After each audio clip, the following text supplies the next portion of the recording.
Welcome to Words of Wonder. Today, we journey back to ancient wisdom, diving into the life of Bhaddiya, a noble who found freedom not in riches or power, but in the quiet depths of the forest. Bhaddiya once lived a life filled with the comforts and protections of royal life, yet he discovered an incomparable peace by letting go of attachments and embracing simplicity. Let's explore how Bhaddiya's story invites us to find our own peace, away from the complexities of life, in the stillness of our own minds. Mukalinda Section 1. The First Discourse. It is said that once, the Blessed One was residing at the foot of the Mukalinda tree on the banks of the Naranjara River in Uruvala. He had just attained enlightenment and spent 7 days seated in one posture, enjoying the bliss of enlightenment. Then, dark clouds gathered, and it began to rain heavily. It was the rainy season, and for 7 days, there were continuous rains with strong, chilly winds. At that time, the serpent king Mukalinda emerged from his realm. He coiled his body around the Blessed One's body and spread his 7 hoods over the Blessed One's head to shield him. He thought, "May no cold reach the Blessed One, may no heat disturb him, may no mosquitoes, cold winds, heat, or crawling creatures touch the Blessed One." After 7 days, the Blessed One emerged from his deep meditative state. Seeing the sky clear, the serpent king Mukalinda uncoiled himself and, transforming into the form of a young man, stood respectfully before the Blessed One with hands joined in reverence.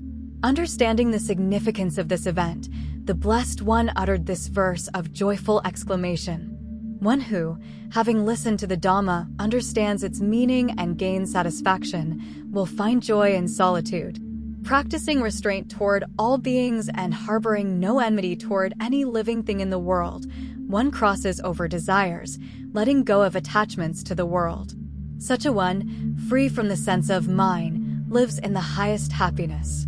The King's Discussion. Once, it is said, the Blessed One was residing in the Jita Grove, Anathapindika's park, near Savatthi. Many monks had gathered in the Upathana hall after returning from their alms rounds and completing their meal. As they gathered, a discussion emerged among them. "Friends," they said, "of the 2 kings of Bimbisara of Magadha and Pasanadi of Kosala, which one possesses greater wealth, fortune, vast treasures, extensive lands, powerful vehicles, great armies, and supreme prosperity? Who among them is the greatest noble?" This discussion continued among the monks until evening. Later, the Blessed One arose from his meditation and approached the hall. He took his seat prepared specifically for him and addressed the monks. "Monks, what were you all discussing just now? What topic arose among you and remains unfinished?" "Lord, after our meal, we gathered here and a discussion arose among us, friends, between King Bimbisara of Magadha and King Pasanadi of Kosala, who possesses the greater wealth, fortune, vast treasures, territories, powerful vehicles, armies, and supreme prosperity? Who among them is the greatest noble? Lord, this was the topic of our discussion, and it remains unfinished. Then you arrived." The Blessed One replied, "Monks, you are sons of good families who have gone forth from the household life into homelessness out of faith. You have renounced worldly life and undertaken the monastic path. Such a topic is not suitable for you. When you gather together, you should engage in only 2 kinds of conversations, either a discussion related to the Dhamma or noble silence." The Blessed One then understood the significance of this moment and uttered this joyous exclamation. "The happiness of worldly pleasures or the bliss found in divine realms cannot compare to even 1/16 of the happiness attained by the destruction of craving." The Incident of the Snake. Once, it is said, the Blessed One was residing at Anathapindika's park in Jita's Grove near Savatthi. During this time, several young men were tormenting and striking a snake that was wandering between Savatthi and Jita's Grove. One day, in the morning, the Blessed One donned his robe, took his alms bowl, and went into Savatthi for alms. On his way, he saw these young men tormenting the snake that was moving between Savatthi and Jita's Grove. Understanding the meaning of this incident, the Blessed One proclaimed, "One who harms creatures who desire happiness will never obtain the happiness they seek. But one who does not harm creatures who desire happiness will obtain the happiness they seek." The Incident of Reverence. Once, it is said, the Blessed One was residing at Anathapindika's park in Jita's Grove near Savatthi. At that time, the Blessed One was honored, respected, and revered. He received offerings of robes, alms food, lodgings, and medicines for curing the sick. The community of monks was also honored, respected, and revered. They, too, received offerings of robes, alms food, lodgings, and medicinal cures. In contrast, the wandering ascetics of other sects were not honored, respected, or revered. They did not receive offerings of robes, alms food, lodgings, or medicines. Seeing the reverence that the Blessed One and the monks received, these ascetics became envious. They were displeased both in the village and in the forest, and whenever they encountered the monks, they would abuse, criticize, and mock them with harsh and offensive language. Many monks, troubled by this behavior, came to the Blessed One. They paid their respects and, after sitting down, recounted the events. "Venerable Sir, today the Blessed One is honored, respected, revered, and venerated. He receives offerings of robes, alms food, lodgings, and medicines for curing the sick. The monk community is also honored, respected, revered, and venerated, receiving robes, alms food, lodgings, and medicinal cures. However, the wandering ascetics of other sects are not honored, respected, or revered. They do not receive robes, alms food, lodgings, or medicines." Filled with envy over the respect shown to you and the monk community in both the village and the forest, these wandering ascetics curse and criticize the monks with harsh words. The Blessed One, understanding the meaning of this incident, proclaimed, "Whether in the village or in the forest, do not think of pleasure or pain as caused by yourself or others. Contact, phassa, is dependent on attachment, upati. When attachment is absent, what can contact do? The lay followers visit." Once, it is said, the Blessed One was residing at Anathapindika's park in Jita's Grove near Savatthi. During that time, a lay follower from Ikanangala came to Savatthi on some business.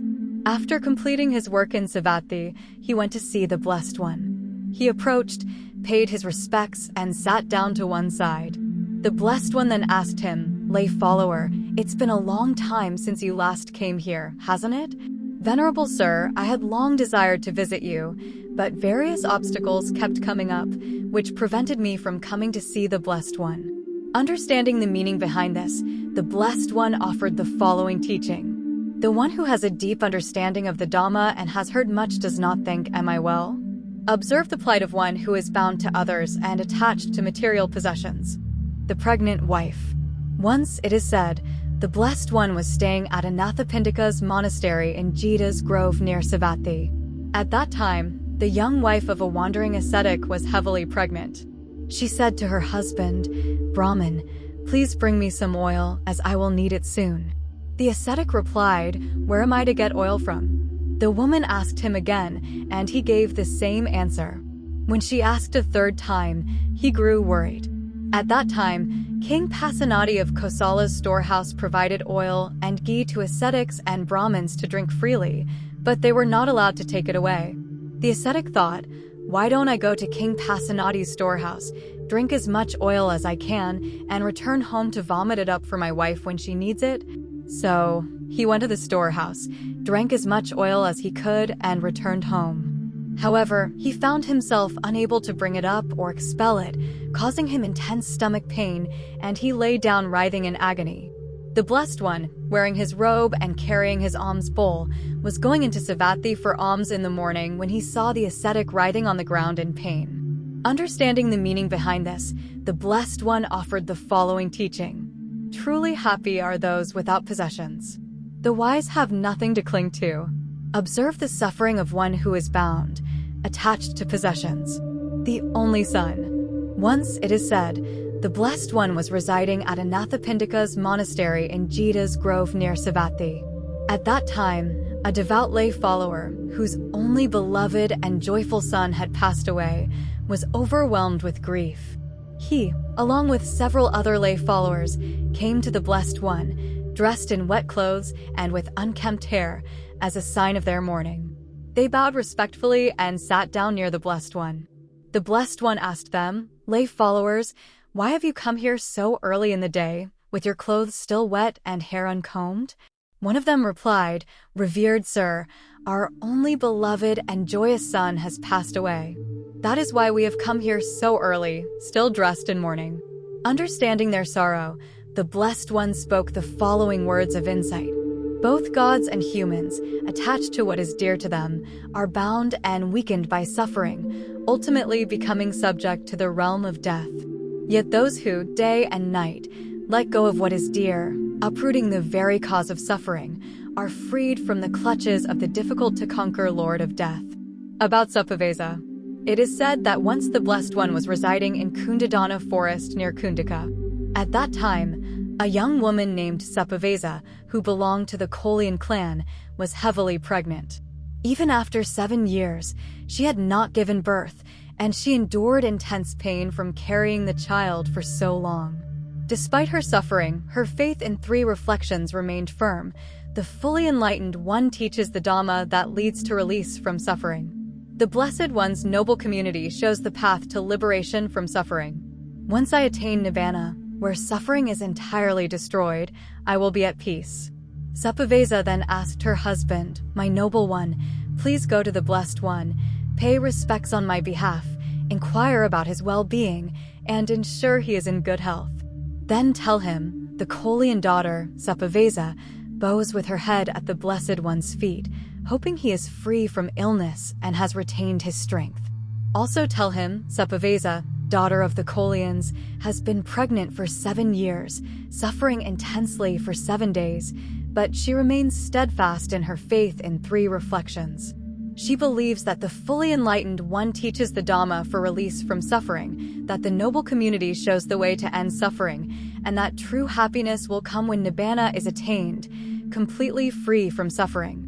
Her husband agreed, and he went to the Blessed One, offering his respects and delivering Sapavesa's message. The Blessed One responded, "May Sapavesa, daughter of the Kolians, be well and healthy, and may she give birth to a son." Just as he said these words, Sapavesa safely delivered her child and regained her health. Her husband, overjoyed by this, bowed to the Blessed One and departed, thanking him for his miraculous influence. Upon returning, he found that his wife had indeed given birth and was now healthy. Seeing this, he thought to himself, "What a wonder! The Blessed One's powers are truly remarkable." By his name alone, Sapavesa, daughter of the Kolians, regained her health and safely bore a son. Sapavesa then told her husband to invite the Blessed One and his community for alms for 7 days as a token of her gratitude. Her husband visited the Blessed One and invited him and the community to a 7-day almsgiving event. On the 7th day, Sapavesa served food to the Blessed One and his followers with her own hands, expressing her heartfelt joy. She then had her newborn bow in respect to the Blessed One and the entire community. When Sariputta, a prominent disciple, saw the child, he asked, "Child, are you well? Are you content with enough food and free from discomfort?" The child replied, "How could I truly be well? Venerable Sariputta, how could I have been well fed? I was confined within a bloody vessel for 7 long years." When Sapavesa heard her son conversing with Sariputta in such a wise manner, she was overjoyed. Seeing her happiness, the Blessed One asked her, "Sapavesa, would you wish for another child like this?" "Yes, Blessed One," she replied, "I would wish for 7 children like this." The Blessed One then spoke to explain this situation. Sorrow arises in the guise of joy, pain in the guise of pleasure, and, in this way, those who lack insight are bound by suffering disguised as happiness. About Visakha. It is said that once the Blessed One was staying at the Eastern Park, in the monastery of Migura's mother in Savatthi. At that time, Visakha, also known as Migura's mother, had gone to the court of King Pasenadi of Kosala for a certain purpose.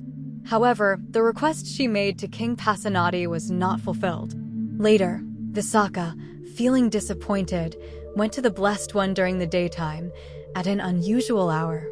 She greeted the Blessed One and sat down beside him. The Blessed One then asked her, "Visakha, why have you come at this unusual time?" "Venerable Sir, Visakha replied, "I went to King Pasenadi of Kosala for a certain purpose, but the matter was not resolved by the king." Understanding the nature of the situation, the Blessed One spoke this verse. "All that is dependent on others brings suffering. True happiness lies in self-mastery. The ordinary must be overcome. Freedom from bonds is difficult to achieve." About Bhaddiya. It is said that once the Blessed One was staying in the mango grove of Anyapia. At that time, Bhaddiya, the son of the Kali family, often went to the forest, to the foot of a tree, or to a secluded place and exclaimed, "What bliss! What bliss!" Several monks heard Bhaddiya, the son of the Kali family, repeatedly going to secluded places and exclaiming, "What bliss! What bliss!" Hearing this, they thought, friend Bhaddiya, who has certainly lived a pure, celibate life, might be feeling dissatisfaction with the royal pleasures he experienced as a householder. When he remembers those pleasures, he goes to the forest or a secluded place and exclaims, "What bliss! What bliss!" The monks then went to the Blessed One, greeted him, and sat down. They told him, "Venerable Sir, Bhaddiya, the son of the Kali family, goes to the forest, to the foot of a tree, or to a secluded place and exclaims, 'What bliss! What bliss!' Banti, he seems to be dissatisfied with the royal pleasures he experienced as a householder, and when such memories arise, he goes to secluded places and exclaims, 'What bliss! What bliss!' The Blessed One then called a monk and instructed him, 'Go and tell Bhaddiya that the Blessed One is calling him.'" "Yes, Banti," the monk replied and went to Bhaddiya to deliver the message, "Friend Bhaddiya, the Blessed One is calling you." Bhaddiya agreed and went to the Blessed One, greeted him respectfully, and sat down. The Blessed One then asked him, "Bhaddiya, is it true that you go to the forest, to the foot of a tree, or to a secluded place and exclaim, 'What bliss! What bliss!'" "Yes, Banti." "Bhaddiya, why do you go to such places and exclaim, 'What bliss! What bliss!'" "Venerable Sir, when I was a householder, I enjoyed the comforts of royalty. There were guards to protect my palace, the inner chambers, the city's boundaries, the villages, and even the borders of my realm. Despite all this protection, I was fearful, anxious, trembling, and unsettled. But now, Banti, when I go to the forest, the foot of a tree, or a secluded place, there is no fear, no anxiety, no trembling, and no unrest. I feel calm. My mind feels light and free, like that of a wild animal, free from worry. This is why I go to the forest or secluded places and exclaim, 'What bliss! What bliss!'" Understanding Bhaddiya's realization, the Blessed One proclaimed, "One who has no anger, who is free from thoughts like, 'I am this' or 'I am that', experiences neither fear, sorrow, nor distress. Even the gods cannot share in such peace." This concludes the second section of the Mukalinda Vaga, which includes 10 stories: King Mukalinda, punishment, respect, the disciple, pregnancy, the single child, Visakha, Kali's son, and Bhaddiya. As we conclude Bhaddiya's story, let us remember that true happiness and freedom come not from what we possess or control, but from our ability to let go. Bhaddiya's journey shows us that peace lies within, waiting to be uncovered when we release our fears and desires. Thank you for joining us on this reflective journey. If you enjoyed this story and wish to explore more ancient wisdom with us, don't forget to like, subscribe, and share. Until next time, may you find your own inner peace and happiness.